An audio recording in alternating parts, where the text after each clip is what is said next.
السلام علی الحسین وعلی علی ابن الحسین وعلی اولاد الحسین وعلی اصحاب الحسین۔ السلام علیکم یا علی علیہ السلام مدد۔ آج کی ہماری اسٹوری کا ٹائٹل ہے انبیاء اور کربلا۔ حضرت آدم علیہ السلام جب دنیا میں آئے اور بی بی حوا کی تلاش میں نکلے، چلتے چلتے ایک مقام پر پہنچے جہاں پاؤں میں ٹھوکر لگی اور پاؤں سے خون جاری ہو گیا۔ حضرت آدم علیہ السلام نے پوچھا، پروردگار، یہ کون سا مقام ہے جہاں میرے جسم سے خون کا پہلا قطرہ گرا؟ فرمایا کہ یہ وہ مقام ہے جہاں میرے حبیب کے بیٹے کا خون گرے گا اور وہ اپنی جان کی قربانی دے گا۔ اے آدم، میں نے چاہا کہ تمہارا شرف بڑھ جائے اور وہاں تمہارا خون بھی گرے جہاں حسین کا خون گرے گا۔ اسی طرح خدا کے نبی حضرت نوح علیہ السلام، جن کا لقب آدم ثانی ہے، وہ کشتی میں سوار تھے۔ طوفان آ چکا تھا۔ نوح علیہ السلام کی کشتی خدا کے نام سے چل رہی تھی، چنانچہ ساری دنیا میں طوفان اور سیلاب تھا، لیکن جناب نوح علیہ السلام کی کشتی آرام سے جا رہی تھی۔ ایک مرتبہ ایک منزل آئی کہ کشتی اتنی تیزی سے ڈگمگائی کہ جناب نوح علیہ السلام کو خطرہ ہوا کہ کہیں کشتی غرق نہ ہو جائے۔ گھبرا کے کہا، پروردگار، یہ کون سی جگہ ہے؟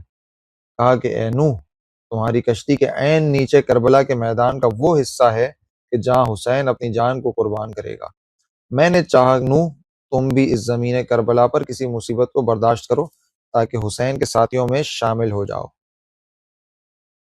حضرت ابراہیم علیہ السلام گھوڑے پہ سوار ہو کر جا رہے تھے۔ چلتے چلتے گھوڑے نے ٹھوکر کھائی۔ حضرت ابراہیم علیہ السلام ایک مرتبہ زمین پر گرے، سر پھٹا اور پیشانی سے خون جاری ہوا۔ پوچھا، پروردگار، یہ کون سا مقام ہے؟ فرمایا، یہ وہ مقام ہے جہاں سردار انبیاء کے بیٹے کا خون بہے گا۔ ابراہیم، ہم نے تمہیں بھی اس ثواب میں شامل کرنا چاہا۔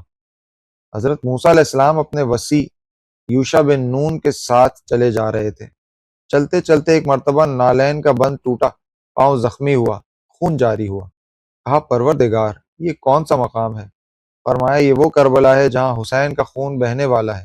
موسیٰ، ہم نے تمہیں بھی اس ثواب میں شریک کرنا چاہا۔ حضرت سلیمان علیہ السلام کے تخت کو ہوا اڑا کر لے جا رہی ہے۔ ایک مرتبہ حضرت سلیمان علیہ السلام نے دیکھا کہ اڑتی ہوئی ہوا رک گئی۔ تخت کو جھٹکا لگا، تخت گرنے لگا۔ تھوڑی ہوا چلی، تخت سنبھلا، پھر تخت گرا۔ تیسری مرتبہ بھی یہ واقعہ ہوا۔ اس کے بعد پھر ہوا کا نظام بالکل صحیح ہو گیا۔ جلال کے عالم میں حضرت سلیمان علیہ السلام نے ہوا سے کہا کہ پروردگار نے مجھے تجھ پر بھی حکومت عطا کی ہے، پھر اس وقت تو نے میرے تخت کو گرانے کی کوشش کیوں کی؟ ہوا نے گھبرا کے کہا، نہیں یا نبی اللہ، یہ خدا کا حکم آیا ہے۔ حضرت سلیمان علیہ السلام نے پوچھا، پروردگار، آخر کیوں میرے تخت کو خطرے میں ڈالا گیا؟ جواب آیا، عین تمہارے تخت کے نیچے زمین کربلا ہے جہاں حسین مصائب کا سامنا کرے گا۔ سلیمان، تم بھی وہاں امتحان دیے بغیر آگے نہیں بڑھ سکتے۔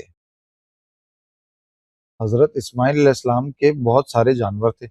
ایک مرتبہ ان کے جانوروں کا رکھوالا آ کے کہنے لگا کہ میں روزانہ جانوروں کو مختلف جگہوں پر چرانے کے لیے لے جاتا ہوں، لیکن آج کل جس علاقے میں لے جا رہا ہوں وہاں پر نہر بھی ہے، سبزہ بھی ہے، ورنہ باقی جگہ اتنی سہولت موجود نہیں ہوتی۔ 3 دن ہو گئے مجھے لے جاتے ہوئے، لیکن جانوروں نے پانی پینے سے انکار کیا۔ جانوروں نے نہ سبزہ استعمال کیا اور نہ ہی پانی پیا۔ حضرت اسماعیل علیہ السلام حیران ہوئے اور پوچھا، بار الہ، آخر کس لیے؟